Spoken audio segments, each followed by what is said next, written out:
All right, welcome to the third review of the evening. Up this time is The House of Da Vinci 2. Become an apprentice of the famous Leonardo da Vinci. Solve handcrafted mechanical 3D puzzles and discover hidden secrets. Navigate through the mesmerizing environments of the Italian Renaissance. Travel through time to influence your surroundings. Um, so this particular title was assigned to the Galaxy for review. As I think I mentioned with the first one, we got all three mainline Da Vinci games to be reviewed over the course of, you know, the next whenever. And each one of us has one of these, so it doesn't become, monotonous. So, with that in mind, over to the Galaxy for the meat of this review. So yeah, as I believe was the case with the first one, this is a first-person puzzle-solving game.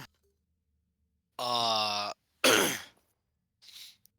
you play as a guy who gets let out of prison. Excuse me, I have to sneeze. Uh, Excuse? Who gets let out of prison by Cesare Borgia and sent to, do Da Vinci's test so you can work for him and then hopefully get Da Vinci to work for Borgia, except your guy doesn't like Borgia, so I only got into like the second chapter, so I don't know how that goes. The two main things about this game is that it is very into making you use touch cues for things, so they never use one touch for something that could require three. Uh, Such as, for example, this open lock with key here, you have to not only unscrew one of the things, but then place the key in the lock and then spin it a bunch of times before it actually opens. Uh, you have fairly limited camera control, frankly. Like a lot of the time, you can only look a bit of the way around.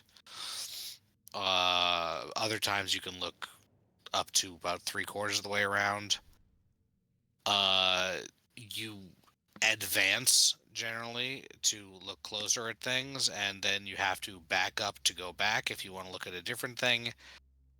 And frankly, as far as I got into it, a lot of the puzzles are pretty linear. Uh, where you might not get the exact thing to do at any given moment, but there aren't a whole lot of other options. And it does have a prompt that comes up eventually to give you a hint after you've been stuck on something for several minutes. Um, Most of the way through the tutorial, you gain access to a time travel device, which allows you activate the device, and then you look around for a portal, and then you have to activate the portal, and then it will bring you back in time. But the back in time you go to is a like frozen time, so the only thing you can do is change a few things generally. And then those will be reflected in the present, which is useful but fairly linear. And frankly, one of the most open-ended things is that once you get it, the time travel thing is always available as a widget on your screen, and it's easy to forget that it's there because it's not one of the obvious things to interact with. So to save, okay, so I think that looks like the hint came up. If that doesn't help it for you, Petty, you're gonna want to look around behind you. I was stuck on this for a while too. If you look on the left, there's a thing that is usable to interact with the objects on the other side. This is it. And This that's about the is level of you got to go through the thing. yeah. It's It's one of those infuriating things. to friggin' do the things. So what do I... Where the fuck do I put this at? So through shape language, the hole in the curiously shaped screw matches the barrel. Oh, the barrel? It looked like I just put it in the grate and use that to fucking open the grate. You know, clip it to the... So yeah, the puzzles are interesting, although the controls are sometimes a little bit annoying for it. They want you to use VR. They Um, desperately want you to use VR. The graphics are decent, but honestly, as far as a puzzle solving thing, it seems a bit on the linear side for how I like it. I prefer, based on some of the other games we've had this, for when I don't get something, for there to be an option to go and do it on the other, do another thing. Instead of just having to wait until you get a hint or something. Yeah. That was my problem with 1. The voice acting is pretty decent. There's not a whole ton of music. Or at least it didn't make a strong impression. As you'd you'd think there would have been a more creative way of doing this. Seriously, that's how they... Just, this is your choice. They broke the hinge. The wooden thing broke. Better find the only other narrow wooden thing in this entire 2 rooms that you have access to. Hi, Spoonie.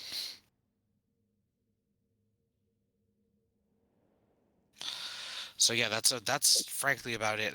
Do you guys have any questions, or Petty, do you remember anything about the one that you played that you curious to compare?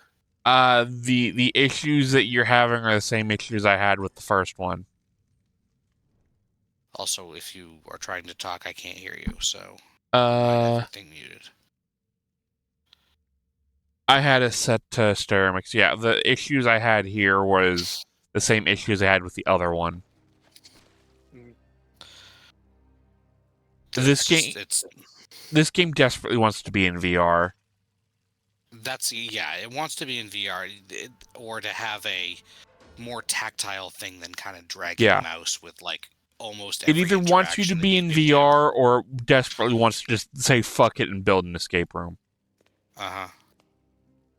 Which is not the worst thing, but it's very evident, and there's not a whole lot else to it, it feels like. I mean, there's a plot, but it mostly feels like an excuse for there to be puzzles. Like, watching some of the things interact with it itself, it's kind of cool, but when you're at the point of just bashing your head against, you know, just the pieces to the point of madness.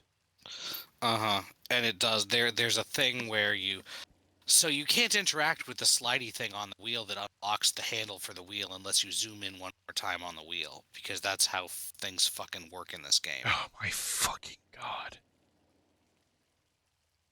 Like, because of the kind of gross control thing you have, you often can't manipulate all the parts of an object at once, and that gets kind of annoying.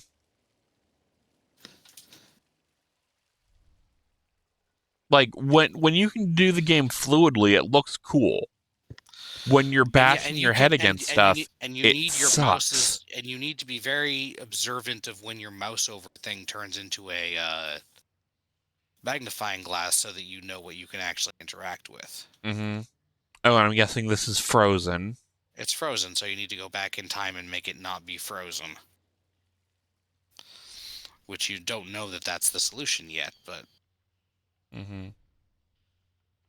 And like on this puzzle box, at first, if you go into your puzzle box, I thought there was no way you can solve it. But actually, if you click down on the circles on the front of it, instead of the actual lid, that's a puzzle. And I had to use a guide to find out that you could fucking do that. That's dumb.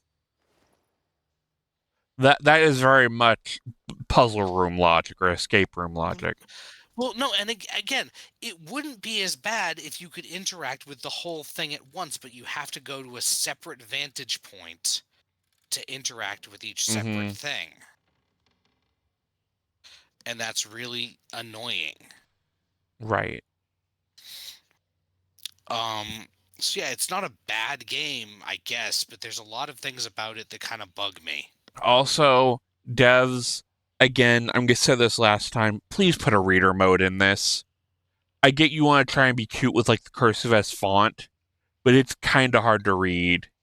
They want to go cute with the cursive ass font, and they want to make you physically scroll down to the bottom of every letter. Yeah, In please. case they decided to tape something to the bottom Yeah. of it again. Please, reading mode for the benefit of everyone, especially people who English isn't their primary language. Mm-hmm. All right, rant over. Yeah, no, so yeah, there's issues here. All right, Adam, how much are they charging for it? Because that has some impact on this. Funny. $20. Every House of Da Vinci game is $20.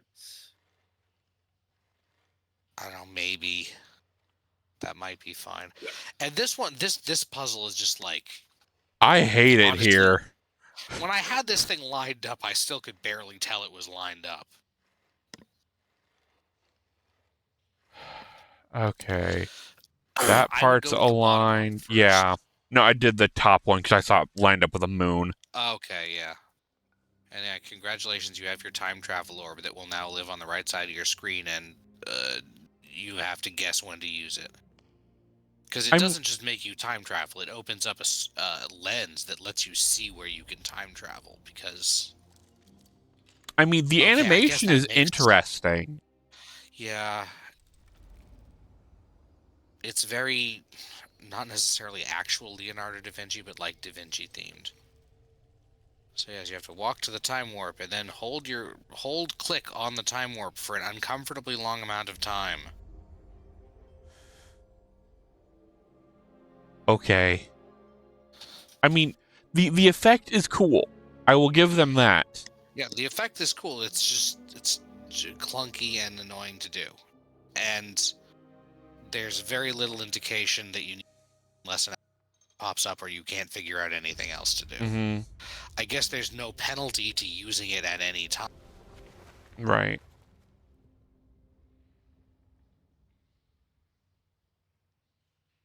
Are we still here? Yeah, I guess.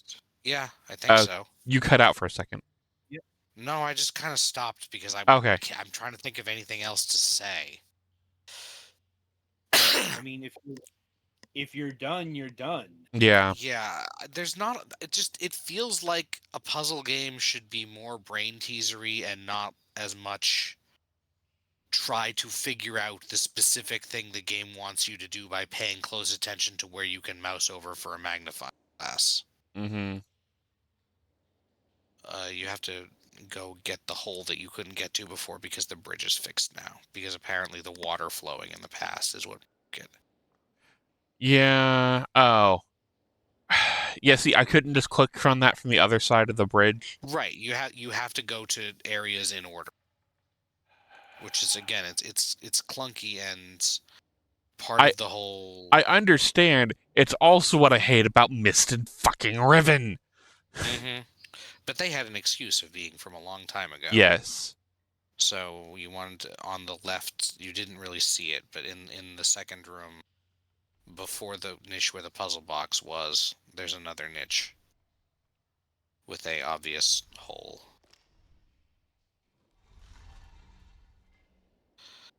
Yeah, you can move the screen just enough to make it obnoxious, and that's the end of the puzzles for this chapter. That's the first chapter, which is mostly tutorial. Cool. From here on, it's linear to the end, and Cesare Borgia says, "Hey, for me, because if not, I can have you thrown back in jail. So go solve Da Vinci's puzzles or die trying." Ideally, both. I don't know. Honestly, he's kind of a dick, as you would know of any historical references to the actual real person, Cesare Borgia. Mm-hmm. That's kind of why I put the or both part in there. Because that's probably his ideal state for you. Well, he wants Da Vinci to work for him, and Da Vinci doesn't want that for obvious reasons, I guess. Anyway, I'm sure there are hints and plot that develops, but I did not get to the point where you're even working for Da Vinci full time.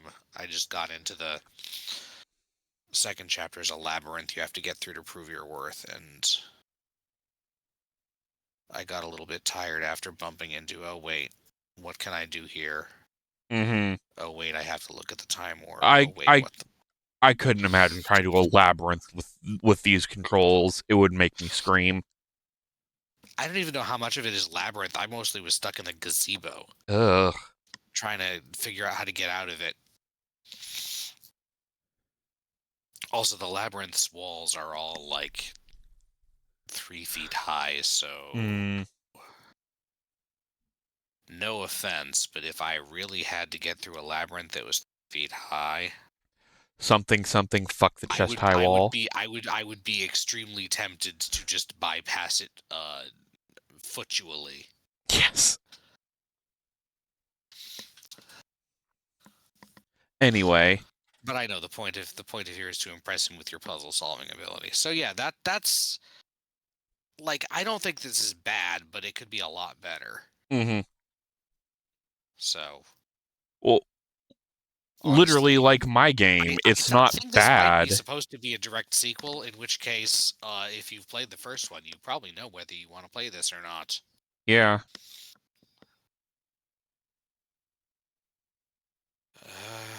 So yeah, that's about what I've got. All right, then. So that'll about do it for the House of Da Vinci 2. The House of Da Vinci 3 will be reviewed at some point. Yeah, sorry for the rearranging the schedule on this, so it didn't end up happening in the same season. It did. Like, this is still the same season. I know, but next time won't be. Oh, right. I see what you're saying. 2 and 3. Not doing the whole series in the same season. Oh well. Sometimes that happens. Anyway, be sure to tune in after the break for Blight Night.